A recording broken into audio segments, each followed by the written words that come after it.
Next up, we are traveling a bit, and last week we saw Graeme exploring Ghana and everything that it has to offer, also known, of course, as the gateway to West Africa. But this morning, we're crossing the Atlantic Ocean all the way to the United States, Washington, D.C. to be exact. And if you ever find yourself in this magical city, then Graeme brings us his must-see attractions when in D.C.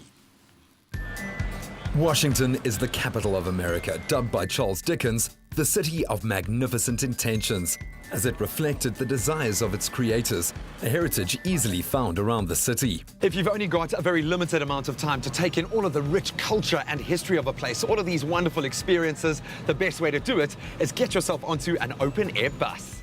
Taking a one-day city bus tour lets you enjoy a front-row seat to all the historic landmarks, consisting of various iconic monuments and sites.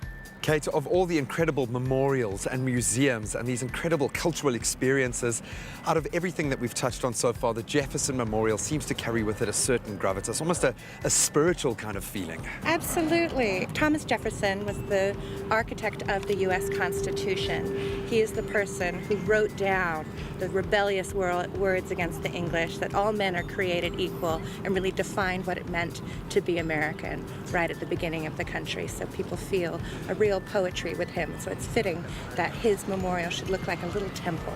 Moving on from the tributes of America's founding father, we pass through DC's world-famous cherry trees, en route to a personal travel highlight of mine. Kate, looking at the very shared narrative of South Africa and America when it comes to the birth of the Black consciousness movement, you can understand why, for us, the memorial to Dr. Martin Luther King is very significant. The Martin Luther King Memorial is incredibly special, not just to Americans, but also Washingtonians.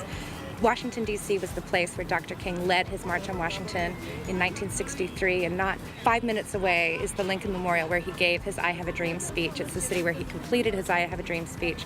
So this dedication in 2011 by President Obama really closed a loop in history. This is the only memorial on the National Mall that's dedicated to a citizen and not a president. From the most central figure in the American civil rights movement, Reverend Martin Luther King, we continue to the American president known as the Great Emancipator. Kate, in South Africa, we place so much importance on those independent figures, those standout statesmen that have birthed our country. Would it be fitting to say that Abraham Lincoln is the father of a United States of America? He absolutely was. Here was somebody who was born in a log cabin, grew up to be president, taught himself how to read, and held together the United States during and after the American Civil War.